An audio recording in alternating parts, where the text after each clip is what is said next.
this week you will begin writing your personal narrative essay.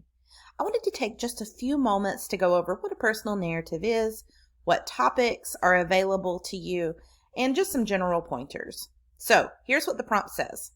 What stories are within you? A personal narrative is a story from your life, so it's simple to write. Maybe. If you come up with an experience you're dying to share, it's easy to get started, but it isn't always easy to think of an idea for a personal narrative. The idea of longing to write is important because personal narratives need to show readers what your experience was like. Desire to write inspires you to put more effort into your narrative's description, characters, development, and plot. Sounds a lot like writing a fictional story, doesn't it?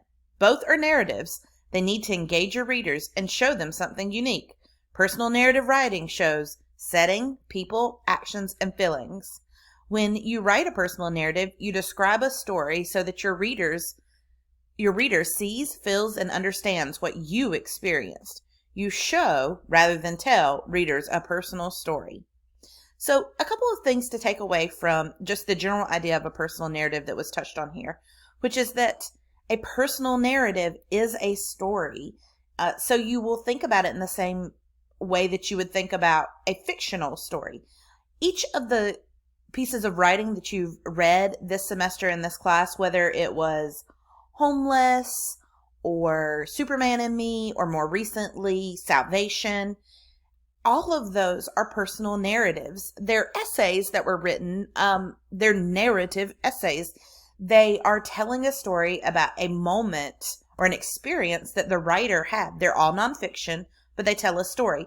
So you may want to take into consideration a few things that you might notice about those stories that you've read.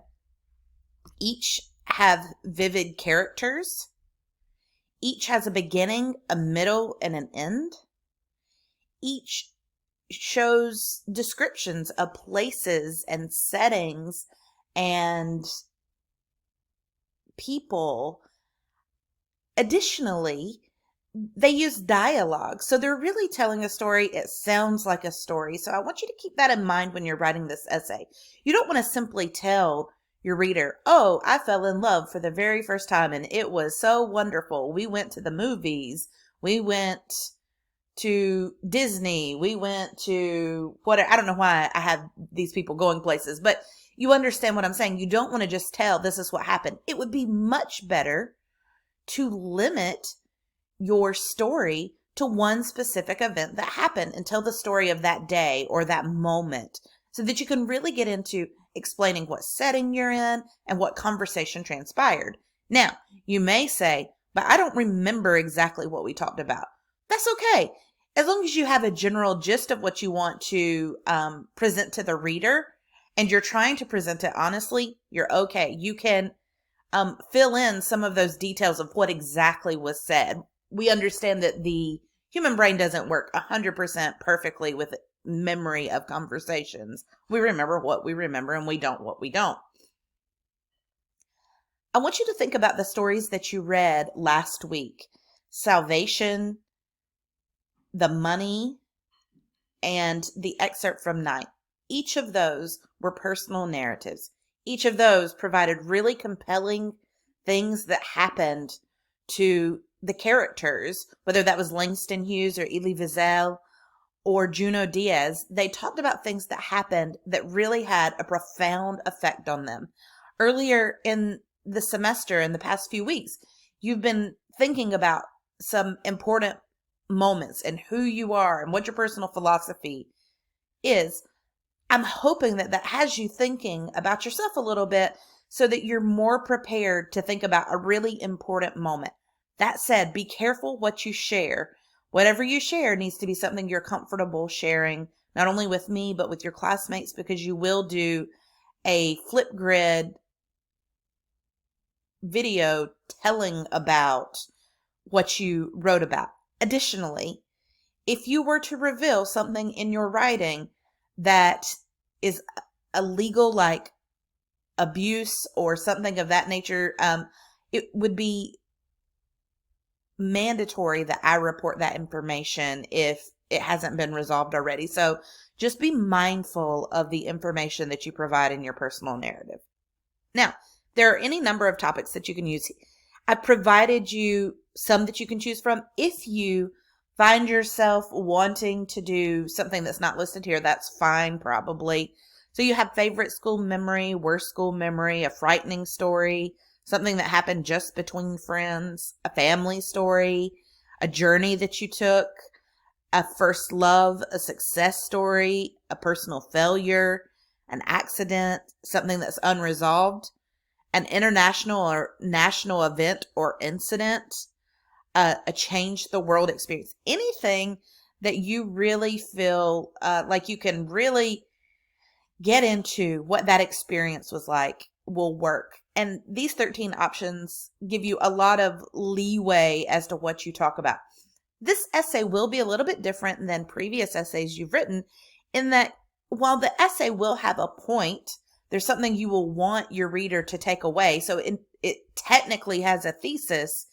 It won't have a thesis in the traditional sense like your rhetorical analysis or your research essay did.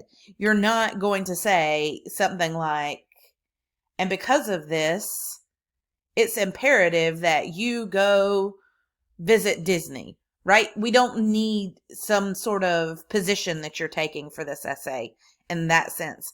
You will more importantly present that idea or that theme, if you will, over the course of your story. So if we think back to Salvation, we have Langston Hughes really presenting a thesis or a theme about how religion has impacted him, or how what he learned as a child, what was said to him as a child, impacted his religious views as an adult.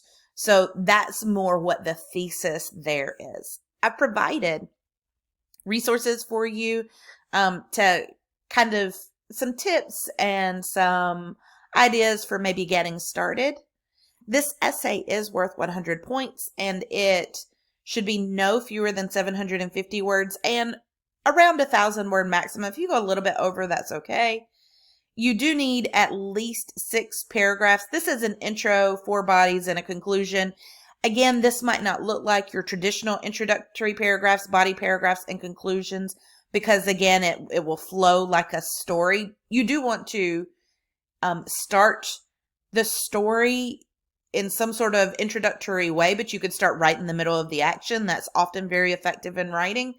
And you will want some sort of conclusion, but again, it won't look like your typical formal essay. I'll be looking for this essay that, in addition to meeting these requirements, that you are providing dialogue, that you're describing settings, that you make the reader feel like they're experiencing what you've experienced. I do want it in MLA format, and what I mean by that is just that MLA page set up with your name, my name, our class, the date, and then an engaging title. I want to see that you put your last name and your page number on each page. I've put here that you need a works cited page if outside sources are used. The expectation is that you won't be using any outside stories because this is a personal narrative. But in the event that you needed to use something, maybe you want to define something for your reader and you want to plug that into the story, then you would have a works cited page. But chances are you're not going to have one for this essay. I hope this information helps you and that you feel better prepared to write this essay. If you have questions, please, please, please reach out to me.